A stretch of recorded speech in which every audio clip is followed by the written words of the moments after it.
20 साल बाद निर्दोष साबित होकर घर पहुंचे विष्णु ने कहा, अगर बेल नहीं मिलती तो कर लेता आत्महत्या। जाने उनकी पूरी दर्दनाक कहानी। नमस्कार, मैं रितेश मिश्रा और स्वागत है आपका द आर के न्यूज़ में। ललितपुर के ग्राम कोतावली महारौनी के ग्राम सिलवान निवासी विष्णु तिवारी को हाई कोर्ट ने 20 साल बाद दुष्कर्म व SC/ST एक्ट के मामले में निर्दोष साबित किया है। विष्णु अपने 2 बड़े भाइयों व मां बाप को खो चुके हैं। गुरुवार को आगरा जेल से रिहा होकर गांव पहुंचे तो स्वजन सहित गांव वालों ने उनका स्वागत किया। विष्णु ने बताया कि अगर वह कुछ दिन और जेल से रिहा नहीं होते तो उन्होंने आत्महत्या करने का पूरा प्लान बना लिया था, क्योंकि जेल में रहते रहते उनका मन ने जेल की जिंदगी से छुटकारा पाने का मन बना लिया था। आगरा जेल से रिहा होकर ललितपुर में अपने गांव में पहुंचे तो हुआ धूमधाम से स्वागत। आगरा सेंट्रल जेल से रिहा विष्णु तिवारी को 20 साल बाद ट्रेन से ललितपुर पहुंचाया गया, जहां स्वजनों ने उसे लेने के लिए पहुंचे। गुरुवार को पत्रकारों से चर्चा करते हुए विष्णु ने बताया कि उस समय की भ्रष्ट सिस्टम के चलते उसे जेल जाना पड़ा।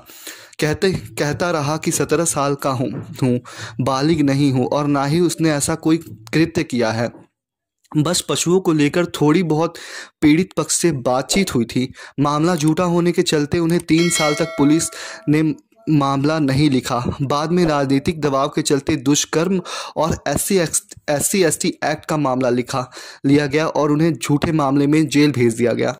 विष्णु आगे बताते हैं कि जमीन बेचकर जमानत के लिए पैसा खर्च किया।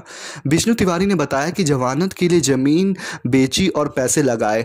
इसी दौरान पिता को लकवा मार गया और वर्ष 2013 में और 2013 में उनकी और 2014 में उनकी मां की मृत्यु हो गई।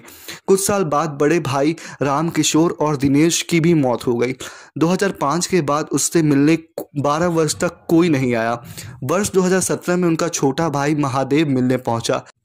तब उसे पता चला कि उसके माँ बाप और भाइयों की मौत हो गई है। वर्ष 2018 में सेवा के तहत अधिवक्ता ने उसकी ओर से हाई कोर्ट में केस लड़ा और इसके चलते ही रिहाई संभव हो सकी।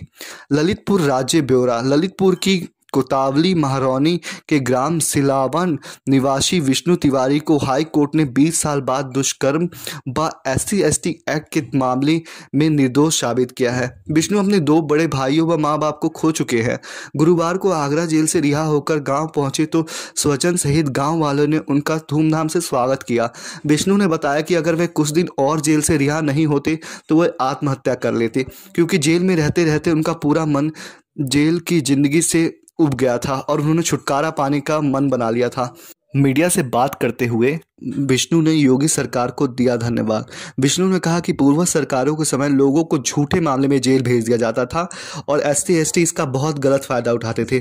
जब योगी सरकार आई तभी उसे न्याय मिलने की आशा जगी गई थी। केस लड़ने में घर और जमीन बिक गई। अब योगी सरकार से ही वह उम्मीद लगाए बैठे हैं कि वह उनको घर देंगी और रोजगार उपलब्ध कराएंगी। विष्णु ने कहा कि पूर्व सरकारों के समय लोगों को झूठे मामले में जेल भेज दिया जाता था। अब योगी सरकार आई तभी उस समय न्याय मिलने की आशा जाग गई थी।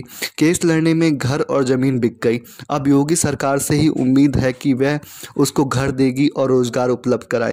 ठोस कारण के बिना भी उन्हें 20 साल तक जेल में रखा गया और आप सोच सकते हैं कि उन्हें कितनी यातनाएं झेलनी पड़ी होंगी। हम आशा करते हैं कि विष्णु जी की आगे की ज़िंदगी अच्छी कटे। बाकी खबरों के लिए बने रहिए द आर के न्यूज़ पे। धन्यवाद।